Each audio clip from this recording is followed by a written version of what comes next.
अंबर में है तारे, जब तक सागर में है पानी, याद रखेंगे ब्रह्मा बाबा तेरे अमर कहानी। 1.7 ज्योतिर्लिंगम शिव तथा कलियुगी सृष्टि के महाविनाश का दिव्य साक्षात्कार। कुछ समय के बाद दादा वाराणसी में चले गए। वहां वे अपने एक मित्र की वाटिका में बैठकर मनन किया करते थे। वहां एकांत में बैठकर जब वे प्रभु चिंतन करते तो उन्हें नित्य नए अनुभव और कई दिव्य साक्षात्कार हुआ करते। तब वे अपने घर में जो पत्र लिखा करते थे उससे यह बात स्पष्ट मालूम होती थी। ब्रह्मा कुमारी ब्रिजेंद्रा जी कहती थी कि तब दादा ने एक पत्र में लिखा, खजाना बहुत है, पा रहा हूँ। दूसरे पत्र में लिखा, चाबी मिल गई, पा लिया। इस प्रकार के 5 पत्र दादा ने हम लोगों को लिखे थे। उन्हीं दिनों दादा को अनेक अलौकिक अनुभव हुए और उस स्थिति में दादा ने लिखा कि पा लिया जो था पाना, और क्या बाकी रहा। एक दिन दादा को निराकार ज्योतिर्लिंगम शिव परमात्मा का साक्षात्कार हुआ तथा कलियुगी सृष्टि के महाविनाश का साक्षात्कार भी हुआ। दादा ने देखा कि बहुत ही भयंकर बम बनाए गए हैं। उनके विस्फोट से असह्य अग्नि निकल रही है। उन्हें आभास हुआ कि 5000 वर्ष पहले महाभारत युद्ध में जिन अस्त्रों का प्रयोग हुआ था और जिन्हें महाभारत ग्रंथ में अग्नि बाण, ब्रह्मास्त्र और मूसल कहा गया है, ये वही अस्त्र शस्त्र हैं और इन्हीं द्वारा अमेरिका तथा यूरोपवासी लोगों का महाविनाश हो रहा है।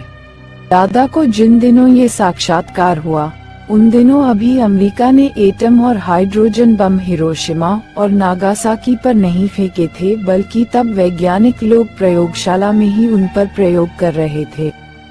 तब रूस और अमेरिका आपस में मित्र राष्ट्र थे और जर्मनी तथा जापान के विरुद्ध उनका संयुक्त मोर्चा था।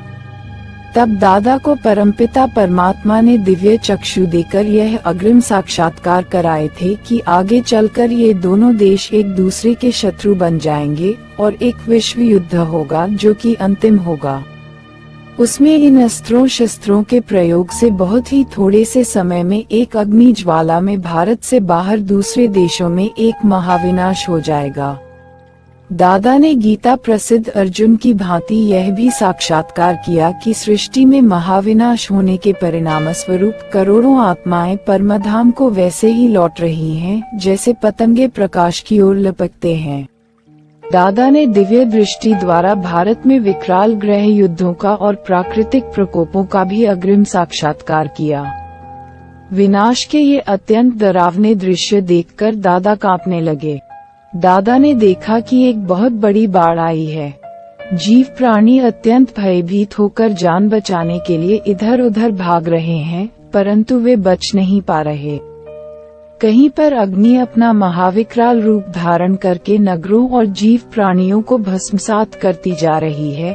कहीं पर धमाके से खूब मूसलाधार वर्षा हो रही है तो कहीं पर पृथ्वी कंपायमान होकर फट रही है और सब जगह लोग हाहाकार कर रहे हैं और प्राणों की रक्षा के लिए भाग रहे हैं, परंतु लोग पारस्परिक युद्धों तथा प्राकृतिक प्रकोपों से बच नहीं पा रहे।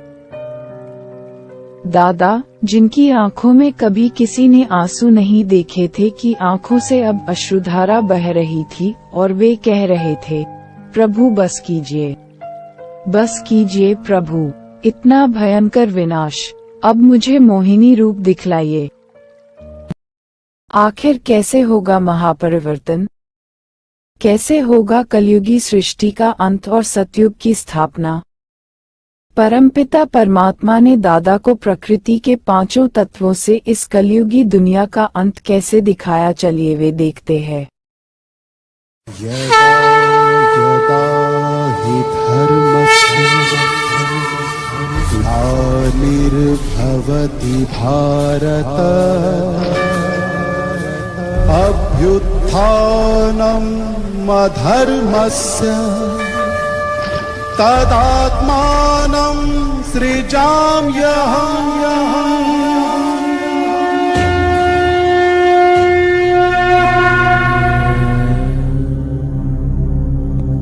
गीता में वर्णित इस प्रसिद्ध श्लोक में भगवान कहते हैं कि जब जब भारत में धर्म की अतिग्लानि हुई, अधर्म बढ़ा, तब तब धर्म की पुनर्स्थापना करने के लिए परमात्मा ने इस धरा पर अवतरण लिया है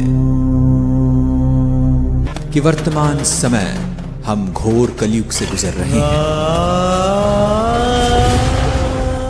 जहां एक ओर विज्ञान, तकनीक और भौतिक साधनों की अति हो रही है, वहीं दूसरी ओर जनसंख्या, प्रदूषण, हिंसा, दुख और अशांति की भी अति हो रही है। कहा भी जाता है कि अति के बाद अंत होता है। हम आज एक ऐसे ही युग परिवर्तन काल से गुजर रहे हैं जब हम एक महापरिवर्तन के साक्षी होने जा रहे हैं।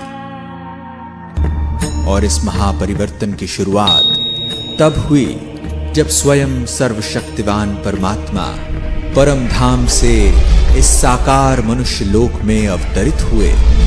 हजारों वर्षों से मानव जिस ईश्वर को पुकार रहा था, जिसके एक दर्शन पाने के लिए अनेकों आत्मघाती प्रयास कर रहा था, वह हम सभी आत्माओं के प्यारे परमपिता सिंध के हैदराबाद में दादा लेखराज के तन में सन 1936 में अवतरित हुए। सर्वप्रथम उस त्रिकालदर्शी परमात्मा ने दादा को आने वाले महाविनाश का साक्षात्कार कराया। उन्हें प्रकृति के पांचों तत्वों का विकराल तांडव दिखाया। कहीं भूकंप तो कहीं ज्वालामुखी, कहीं आग तो कहीं पानी का सैलाब गांव के गांव निकल रहा है, कहीं बाढ़ तो कहीं समुद्र की उछालें ऐसी जैसे कि समूल पृथ्वी को ही काल के गर्त में समाये।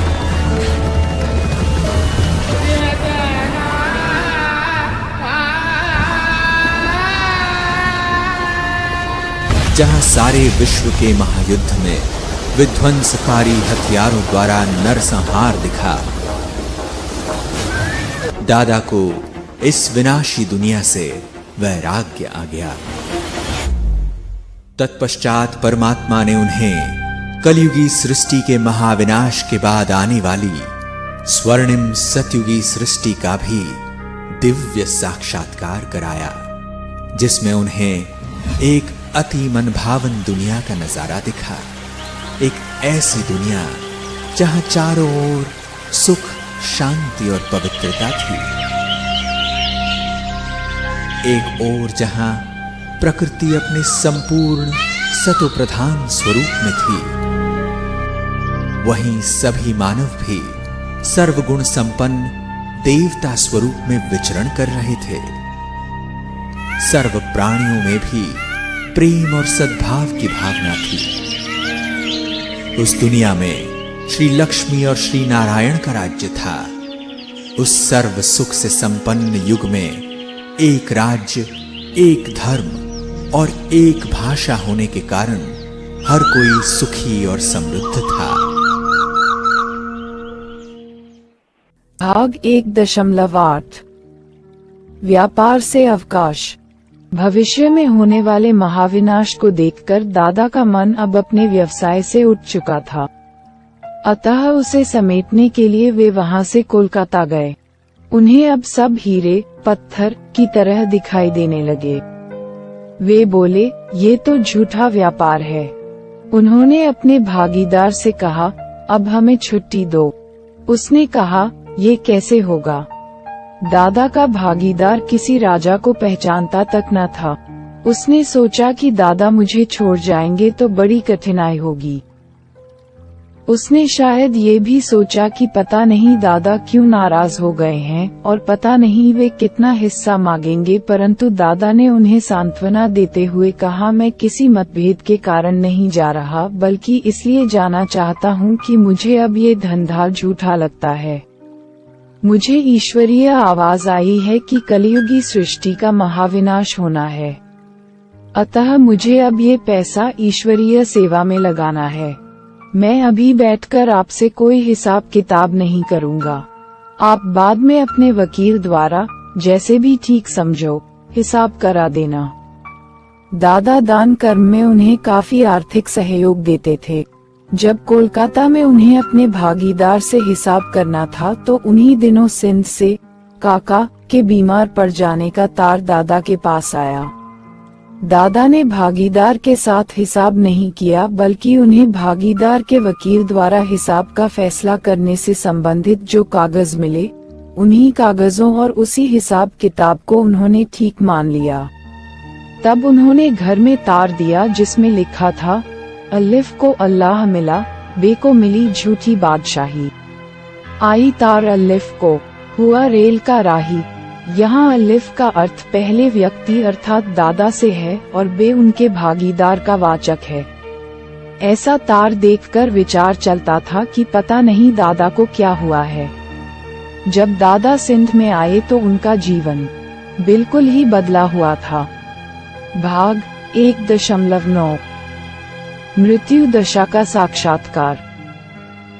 दादा के पहुंचने से पहले ही काका मूलचंद ने शरीर छोड़ दिया था।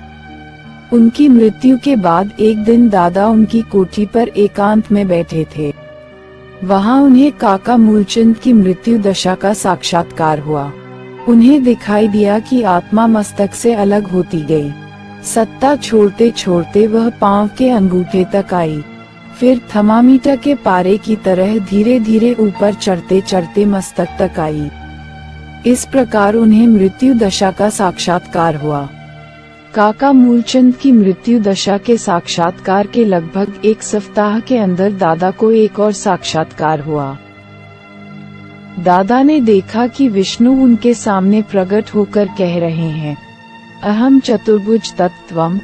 फिर श्री कृष्ण, जगन्नाथ जी, बद्रीनाथ जी और केदारनाथ जी बारी बारी आए और उन सभी ने भी ऐसे ही कहा। इन साक्षात्कारों से जहां दादा को बहुत हर्ष हुआ, वहां इस बात पर उनका विचार भी चलने लगा कि मुझे तत्त्वम का जो वरदान दिया गया है, उसका वास्तव में क्या भाव है। ये साक्षात्कार मुझे किसने कराए? उन दिनों दादा के गुरु भी आए हुए थे। दादा ने उनके आगमन पर 25,000 रुपये खर्च किए। उन्होंने एक बहुत बड़ी सभा की थी। उसमें बहुत लोग बैठे थे, परंतु मुझे दादा का उठना बैठना बहुत निराला लगा। दादा थे तो साकार अर्थात शरीरधारी ही, परंतु मुझे ऐसा लगा कि उनका शरीर उनसे दूर है। गुरु का भाषण चल रहा था, परंतु दादा सभा से उठ गए। इससे पहले कभी भी दादा सभा से उठकर नहीं गए थे। मेरा ध्यान दादा की ओर गया। मैंने जसोदा जी को दादा के पास भेजा। जसोदा जी के जाने के बाद मुझे ख्याल आया कि मैं भी जाऊं। मैं दादा के कमरे में गई। मैं दादा के पास बैठ गई और जसोदा गुरु की सभा में लौट गई। आज के लिए बस इतना ही। अगली वीडियो में दादा की जीवन कहानी के बारे में और विस्तार से। मधुबन के बाबा, मधुबन के बाबा मुरली वाले, आपका क्या कहना, आपका क्या कहना।